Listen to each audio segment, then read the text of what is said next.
Good afternoon, May 27, 2026.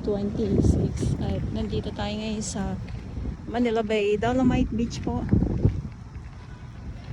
Dolomite pa din. At yung ating ibang mga nandito ngayon sa loob nitong Dolomite. At itong bisita natin ngayon na foreigner dito sa Dolomite Beach ay kanina tampisaw na po yan. Pasilip muna tayo dito sa dagat. At malinis. Maraming salamat Manila Bay Warriors, Stero Rangers 90, ENR, MMDA, DPS Mandaragat doon po sa Manila Yacht Club. Sila yung nandito araw-araw. Paano na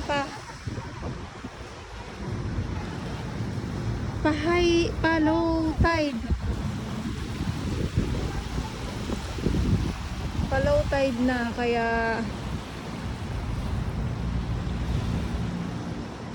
makikita natin ang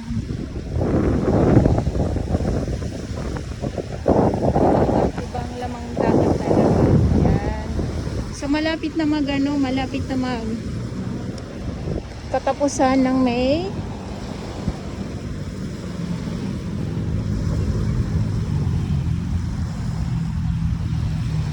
At malapit na din po mag-June. Grabe oh. Kung ito ba naman yung view talaga namang araw-araw, di ba? Nakakatuwa yung view na ganito. Kaya nga lang syempre yung tagbagyo, ayan. Pag tagbagyo hindi na po bago yan kasi yung mga kalat na makikita natin dito sa Manila Bay Dolomite Beach po. Pero hindi lang ito yung Manila Bay, hanggang Bataan po ang Manila Bay kasi meron tayong mga kababayan na hindi nila alam. Okay, so ito yung aking update muli dito sa Manila Bay Dolomite Beach po at maraming salamat sa inyong lahat.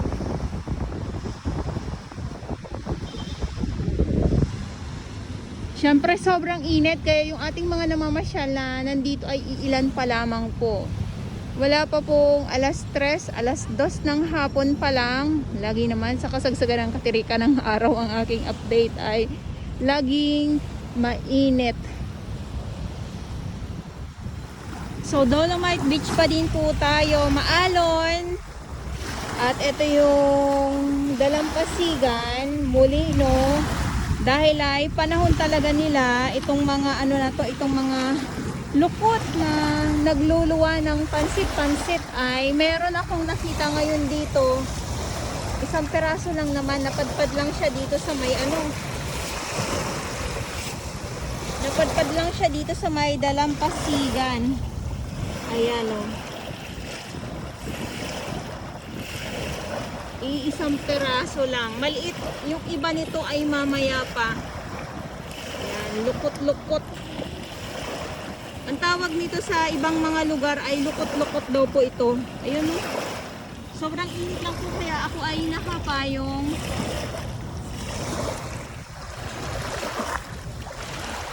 Ayan. Mamaya mas madami pa po ito makikita natin dito. Lalo na pag sobrang low tide po. Ayan. Ganyan po siya.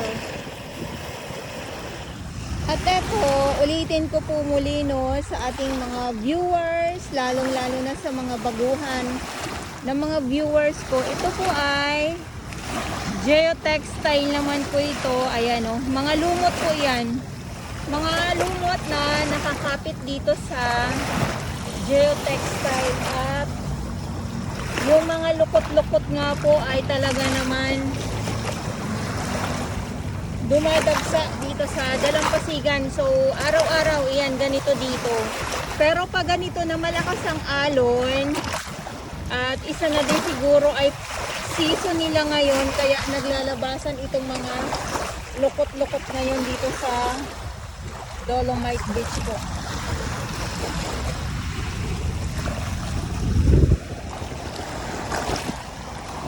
So wala pa ako nakikitang pansit-pansit. Siguro mamaya pag katulad nung isang araw, sobrang ang dami nila. Kailangan sobrang low tide. Lokot-lokot pa lang yung nakita ko. Wala pa yung pansit-pansit.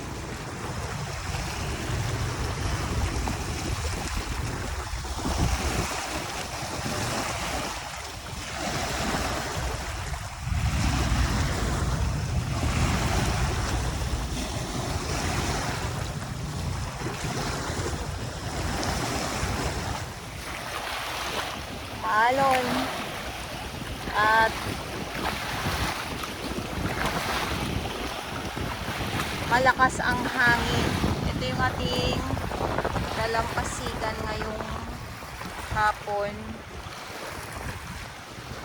at yung ating mga iilan na nandito ngayon sa loob nito Dolomite Beach po.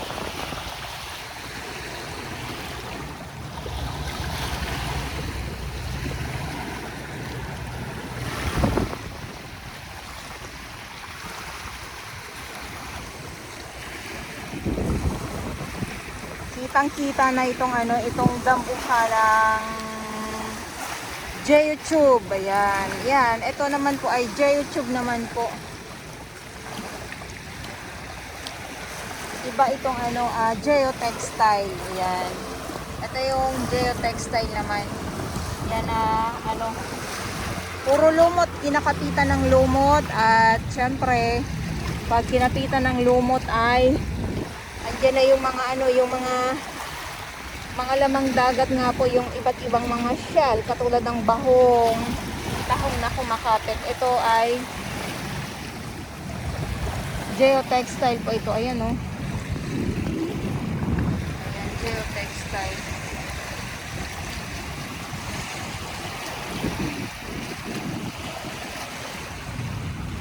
Kunin natin ito kung ilan na mga kalat dito sa at mayroon ditong mga tapunan ng kalat. Tapos itong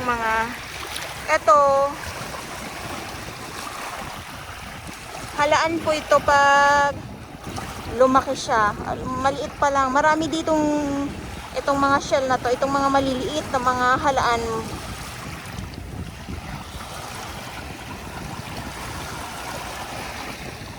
At yan nga po ay dumadagsa naman ngayon, tulad ng nabanggit ko, season nila ngayon, kaya dumadami itong mga lukot dito sa Manila Bay Dolomite Beach po.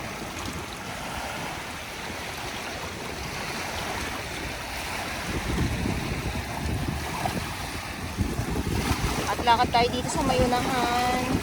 Mamaya syempre hapon na naman ang aking update. Siyempre, ayan yung lukot-lukot, ayan dito yan, dadagsa yan dito mamayang hapon. Dahil sobrang low tide na mamaya. Sana yung mga isda na nakikita ko. Kaya lang, pag ganyan na low tide ay hindi natin sila makikita. Mga shell naman ang dadagsa dito sa dalampasigan.